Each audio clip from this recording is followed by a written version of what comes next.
Okay, who is this person? Invite. All right, who is this person? It sounds like a dude with feet picked. Okay, Hey, how you doing, man? what's going on, man? What's happening with you? Just listening in. I want to chime into the conversation. Appreciate you having me, bro. No doubt. All right. No, I just wanted to ask you, like on a scale of 1 to 10, how like with 10 being the highest, how important reparations is to you on a scale of 1 to 10. Oh, that's 10. That's extremely important. Very important. Okay. That's a 10. It's important. Okay, great, and I feel and I knew that that would be the answer, and it's a 10 for me as well, bro. Yeah, But no doubt. and now, if it's a 10 for you, my thing is this. Earlier, you said to somebody that if they were to vote Republican, you really wouldn't argue with them about that or whatnot. Right. However, if reparations is a 10 to you, then I'm sure you pretty know it's many Republicans who are not on board with reparations, right? Right. We Hmm. have like Mitch McConnell on record saying that.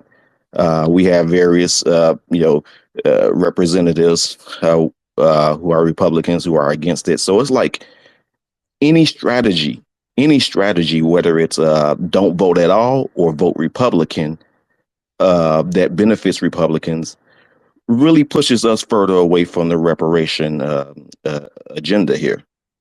So and I said it because of the fact that we have more Democrats who are in favor of reparations than there are Republicans. So if we're looking for more if you try to find Republicans who are in favor of reparations, then it's like looking for a needle in a haystack. Yeah, but we got time. See, we have time. That's the good thing. And the thing with the Democrats, not only do they not want to give it, we say that there are Democrats who want to. The Democrats don't want to give us reparations. They don't. If they did, they would have done it already. The Democrats want to come up with ways to create or continue the benign neglect policy where they undermine us. And what the Democrats are doing now, and this is the dangerous part, they're trying to figure out a way to give something to everybody and call it reparations. This is the new trick bag they're doing. So they want to do something like, well, we're going to give some housing vouchers and call that reparations, but we keep calling them out. See, that's going to undermine us. See, my thing is, I can deal with the Republicans. Just you just give me a straight up no. All right, cool. I'm gonna put some stuff together to get a hard yes. You give me a hard no. Let's put some stuff together and some policies and some strategies together to get a hard yes. I don't want a fake yes from the Democrats. A fake yes is worse than a hard no. So the Democrats would do something like, well, we're going to give y'all reparations, crack pipes. That's your reparations. They're so deceitful and contemptuous to foundational Black Americans. They're doing stuff like that already. They're doing stuff showing utter contempt for foundational Black Americans. And they want to undermine us the same way they did with affirmative action. Affirmative action was supposed to be something for foundational Black Americans. Then they said, hey, you know what? Instead of just giving it to Black people, let's give it to minorities because Black people aren't the only people who's hurt. And who's a minority? White gay people, white Hispanics, Asians, white women, and everybody got a piece of it, and ultimately that undermined us. And when we said, hey, we need something, they can say, well, man, come on, we just gave you affirmative action, what else do you Negroes want? They're going to do the same thing with reparations if we let the Democrats play this game with us. They're going to let everybody get a piece of it, say that it's going to be for everybody who was aggrieved. And when we say, hey, damn, we need something, they'll say, well, hey, man, we gave y'all y'all begged for reparations, we gave it to you, so what more do you want? I mean, well, damn it, you just keep complaining. So the Democrats are the worst right now. Us pulling out of the process altogether would be the most strategic thing. We got time. We don't just grab a whack bag that's already flawed. If we're going to get something, let's take our time and make sure we get it the right way. And the Democrats, they can crash and burn to hell for all I care right now because they are the worst. And we have time, so we're not in a rush. You feel me? But it was the Republicans that kicked it off when they promised us the 40 acres and a mule, and then they took it back. They Uh kicked huh. the shit off though. And the Democrats were right along with them. Again, they shift parties, man. Let's be very clear. The Republicans and Democrats, those are just little empty titles. These people will switch hats. The Confederate flag, as we know it, that's something that the so-called Democratic Party created. The Dixiecrats, they were running around with Confederate flags, and now who's running around with Confederate flags? The Republicans. Who's protecting these Confederate monuments? The Republicans. Unite the right. That's what they were doing. It was the right that was out there in Charlottesville protecting Confederate monuments that were initially Dixiecrat monuments. You understand? So it's birds of the same feather, man. So we shouldn't get caught up in that. I don't care what Which is party. two more reasons to not vote Republican. You know what I'm saying? So How? it's like What? How? Because what's the difference between a Republican and a Democrat? They switch parties, man. They're one and the same. They're one I, and the same, brother. all I know is that right now this is the furthest that the reparation bill has gotten after it been not being looked into for so long. This is the furthest that's gotten. 23 Democrats voted for it, and guess how many Republicans did? A big fat zero. Any So strategy, are any strategy you talking that about benefits HR them 40? is not going to help us. Sir, you talking about HR 40? Yeah, yeah, I'm referring to the HR 40. Yes, HR 40 is a nothing burger. That's not no reparation. That's to study. That's I something know. it's a nothing burger. That is nothing, nothing, nothing. I'm aware of that, but what it is that once we get past that, the study, and No, then the necessary modifications can be made if we no, get behind that the candidates who are in support of it, plebiscite, such as Cory Booker. plebiscite. Corey, I know you didn't say Cory Booker. Really, did you just say Cory Booker's name, brother? Cory Booker, Sheila Lee, the people who are behind the reparations, we should get behind. We should get more people who are in support of that. Because if we try to find, Republican candidates for that, it's going to be like looking for a needle in a haystack, It's and already, we know that. brother. Corey Bussey and Sheila Jackson Lee, they're just stalling. The HR 40 is a big stalling tactic, man. It's a nothing burger. Let's say they pass it tomorrow. Then what? All they're going to do is have another commission to study. There's nothing tangible in that thing. It's a stalling tactic, sir. Stalling is a deflection. They don't have to stall. They can get this stuff done overnight, man. Afghanistan refugees didn't get a study. These are non-citizens. They didn't have all this plebiscite talk, sir. They got money. They ain't even citizens. Asians, with that Stop Asian Hate, they start writing executive orders giving tangibles to these people. Latinos, some of their children who were separated at the border, wasn't no study. They got tangibles for these people. Man, white LGBT people, they're talking about giving reparations in tangible forms to white LGBT people who were discriminated against. No study. None of this. We got to study for 15 years and do a plebiscite and do all of this bickering back. Man, please, they can get this stuff going on right now. All of this stuff is a stalling tactic, man, to keep us on the Democratic treadmill while we support everybody else and not get nothing for ourselves. We ain't on the treadmill no more, bro. Bro, it's over. It's done. We're off. Either they're going to have to cough up some bread right now, or we'll let that shit crash and burn. That's why they're trying to cobble together some new Democratic base that they don't have, because we have been the base of the Democratic Party. We've been floating the Democratic Party for the last 50 years. They do not have another base.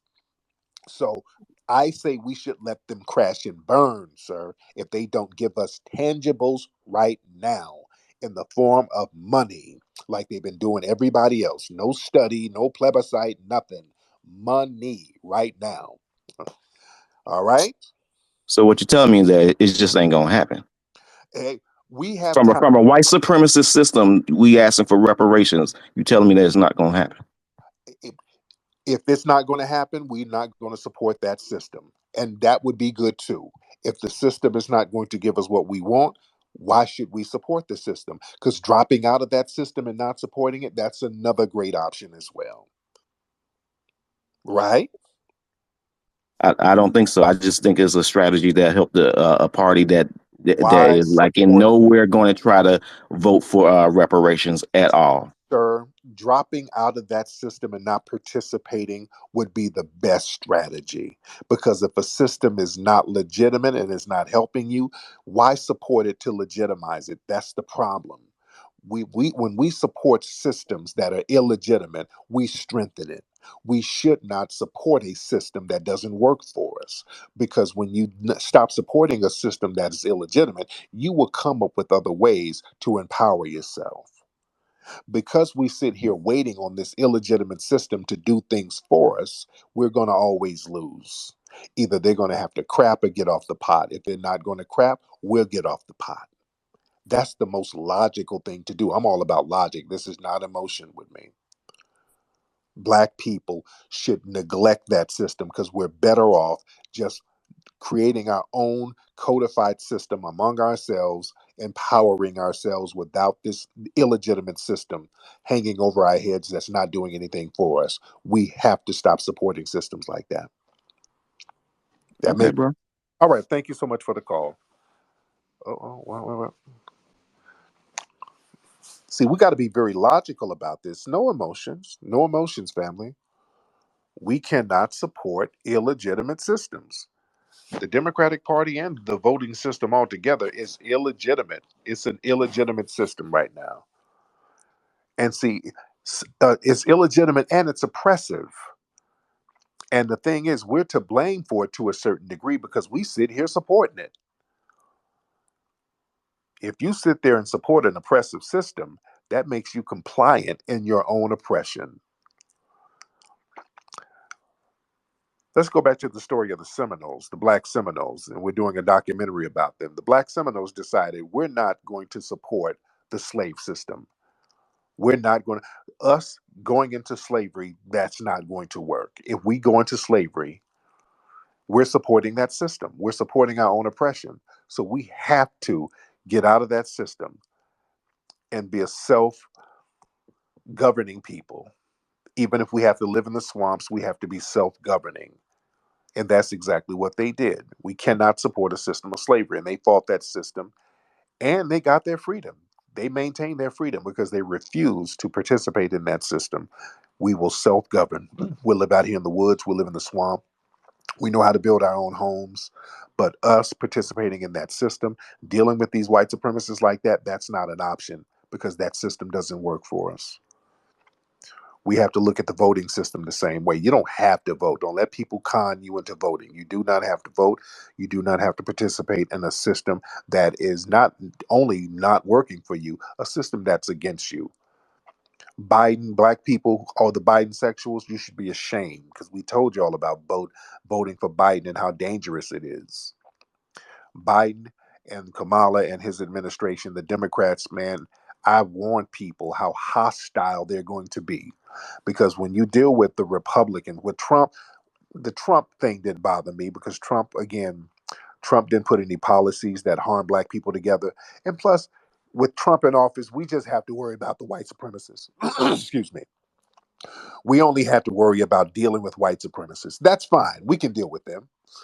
With Biden, not only do we have to deal with the same white supremacists, we now have to deal with all of these other hostile, non white buffer groups. So now we have to deal with hostile anti black Asians, as we saw in this recent case with that Asian judge who let that white woman get a slap on the wrist for killing a black kid. We got to deal with hostile Asians. We got to deal with hostile Hispanics. We got to deal with hostile Middle Easterners. We got to deal with the anti black people in the white LGBT movement, the Ed Bucks of the world, because they've been empowered over us by the Democrats and they've been resourced and financed with our tax dollars. And then we got to deal the sad part, we got to deal with anti FBA immigrants coming in from the African and Caribbean diaspora who are hostile towards foundational black Americans. That's the killing part. So we got to deal with five or six other hostile groups that the Democrats have funded and elevated. You see? This is where we are now. This is why we're at such a disadvantage.